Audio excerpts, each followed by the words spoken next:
is number one. Notre Dame with a miracle win as a He's going in. Notre Dame has scored. Continue to progress in a number of areas where I felt like we needed to get better, and you know what those areas are, especially on the offensive side of the ball, red zone, third down, put points on the board. So I spent a lot of time making sure that we worked hard on those areas. And again, guys got good habits. They work hard during the week, and we're ready for a great challenge. And we know BC is going to play great football, and our guys are excited about the challenge, getting on the road and playing Boston College. So, questions? About a week of practice that ever happened? Yeah, there's so many ways to look at it, but the things that we really asked him to do is to get his footwork settled in the pocket. That was probably the priority from last week's game. Get settled in the pocket. And I think you can say it all you want. They have to decide that they want to do it. I thought he decided this week that he was going to really work on that, and we made some progress.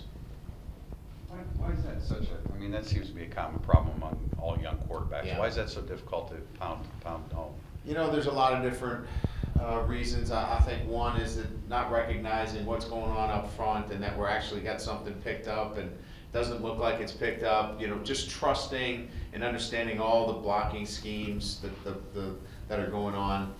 I think just experience and confidence that it's going to open up for you. Trying to break bad habits from when they were younger? Yeah, I think probably that has something to do with it too, because he was, they were running, a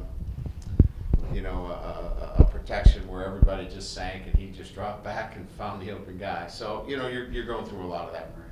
We always ask you about the issues at home, and at the risk of jinxing you here on the road, you've only had one turnover away from Notre Dame Stadium. What's been the secret to your success there? Well, up until this weekend, I thought, you could make the case home and away. We're doing a pretty good job after the first couple of games. I don't think there's nothing there that we're coaching or teaching or talking about other than if you're careless with the football, you're probably not going to play much. So we'll continue on that same vein of you're going to make some mistakes as long as they're within the realm of the offense, but if you're careless with the football, we're going to take you out. So we'll continue that theme. Where's Kona with his shoulder, and where are you with the flu as a team? Kona's better. He got, he'll travel with us, and we'll find out in the next 24 to 48 hours at what level he can help us. He was better today. He's still sore, but we think we can get something out of him on Saturday. So I don't know how that's looked at in the NFL.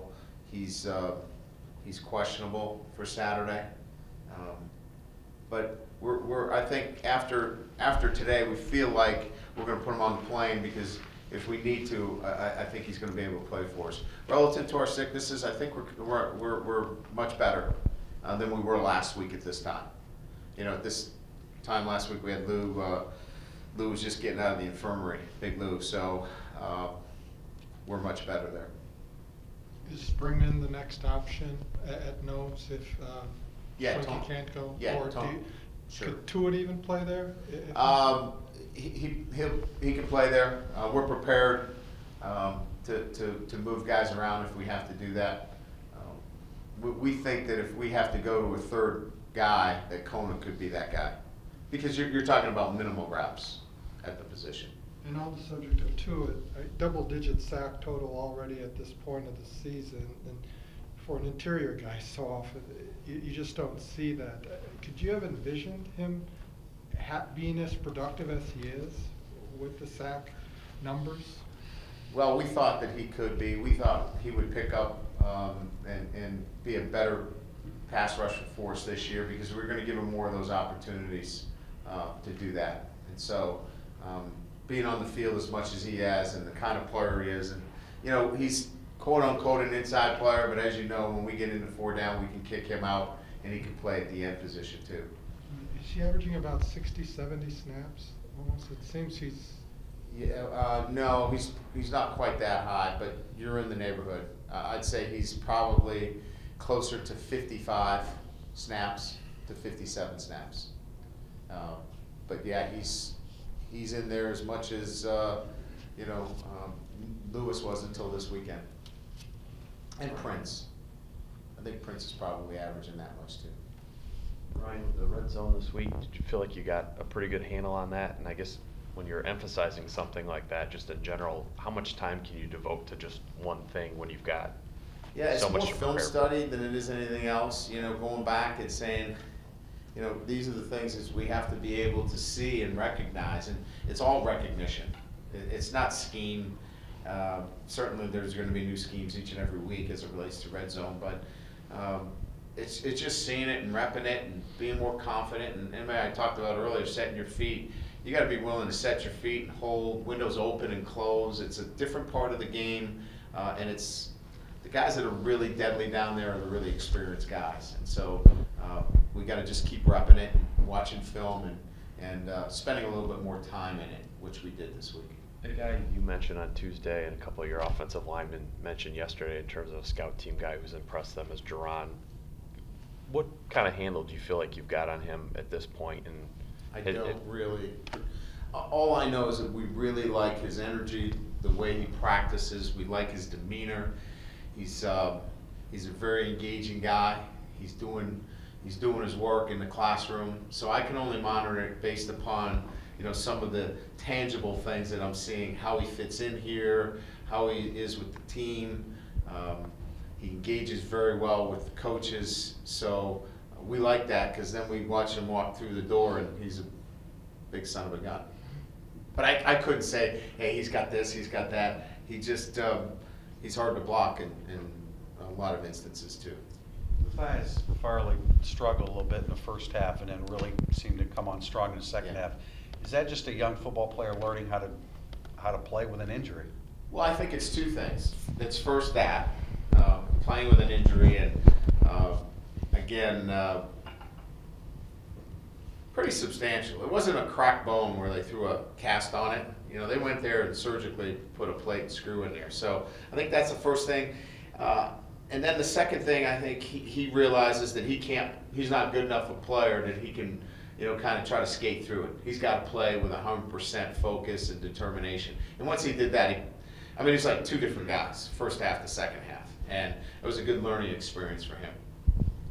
Coach, since Stanford, it really seems like Troy Nicholas has really settled into his role.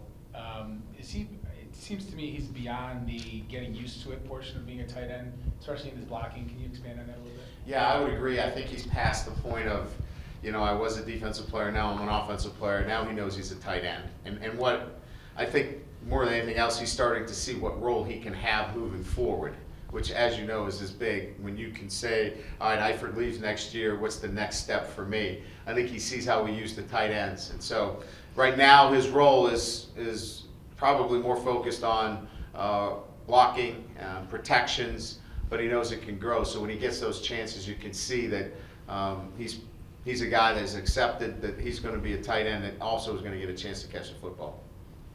Is there any chance you would play with that a little bit while you still had Eifert on the roster? In terms of? Maybe like what Stanford does and send both those guys out? Yeah, we get them both out. I'll give you an example. We were in the red zone last week. We were in a wing set, and Nicholas was wide open. Nobody covered him. We didn't get him the football. So we feel like when those two guys are tight end wing, they're very difficult to cover. We just got to get him the ball. I'm sure you've gotten this question a lot, but what does Manti mean to this team and this program? Well, I have gotten it a lot, and I've probably given a number of different answers. I could probably give you another one today that's different than the ones that I've given before, and I think that probably speaks to his impact. It's not just one-dimensional. It's multi-dimensional. It's,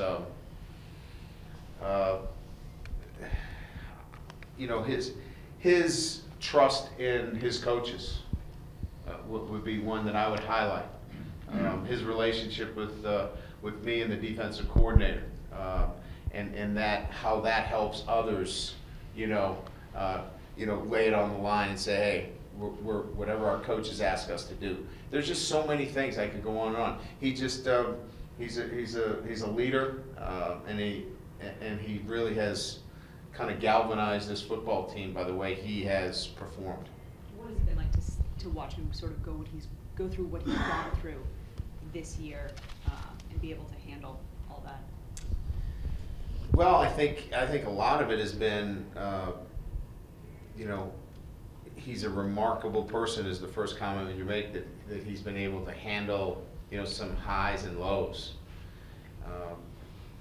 And he's also gotten better as a football player, and I've said that a number of times. So not only has he had to handle things off the field, but on the field he's improved his game to the point where he's being considered one of the best college players in the country. That's pretty incredible.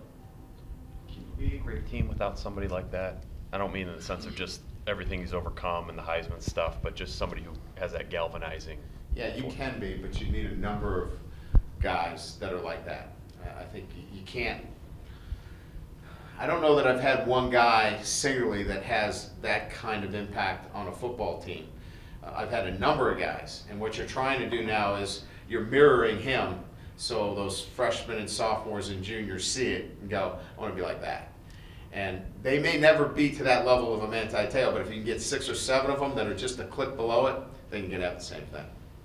Brian, we're always asking you the significance of history, and you always downplay it because you're in the here and now. I don't downplay it, I just don't have a lot of knowledge. Understandable. I just wonder if this is a little bit different since BC has a bit of a history of knocking off Notre Dame when Notre Dame's undefeated. I didn't know that, but I do now, and I'll put that in the history bank of more information that I have that I won't use. Brian, speaking of history, I was curious, and just a little off topic, what pushed you to the spread in the first place? Because when you look at your record at Grand Valley, it wasn't like you were struggling at that time. What pushed you in that direction, and is this maybe the furthest that you've been away from that concept, or have you had other periods? Oh no, I've had other periods where I played freshman quarterbacks. When we won a national championship with a freshman at Grand Valley, we had a kid named Cullen Finnerty that was a lot like Everett Golson, where we ran the football, played to a very good defense. I think we won our national championship game, I don't know, 10-3 or something to that effect. So no, I've been in this period before. Why I went to the spread was that we were having trouble becoming a national football team in terms of being national competition. And I felt like we needed to do some things that put more pressure on defenses. And so it was a conscious decision that I made, in the early 90s to move to the spread. And that signified it in terms of why I did it, is that we were winning our conference, but we weren't beating national competition. I think we needed an edge, and that's why I made that decision. And you've mentioned a couple times, I think, that you and Chip are at least friendly, Chip Kelly. Yeah. Do you guys talk offensive philosophy? Do you trade ideas? Yeah, we do. What Especially in the summer, we spend some time together, and just there's a bunch of coaches that get together out on the East Coast. A couple of them that are pretty high-profile guys that don't like to throw their names around, but we get together and we just open up some Diet Cokes and we just we watch film and just brainstorm. And as you look at his offense now, what's your impression of what they do? I know that you're not playing them, at least not this week. You might play them at some point, but. Well, where they've changed, and people don't realize it, is on the defensive side of the ball. They've done a great job of playing better defense, but their offense is very similar to what he's run for a number of years. They're going to run the football first and play action pass, and they do it at a very quick pace, and they wear you down. So the tenets are still there. I know Chip has made a conscious effort to really try to upgrade his defense. Coach, how much are you worried about how much to be prepped for the weather? Because I know that the nor'easters dump like 2 to 6 inches of snow on New England the next day or so. So I mean, what kind of, Well, we were out all week, and we didn't go inside. We stayed outside all week, and you know, I think we've been pretty good. We've had just so-so weather the last few weeks, so I'm not too concerned. If you can run the football and stop the run, weather conditions shouldn't be too much of a concern. Okay, thanks.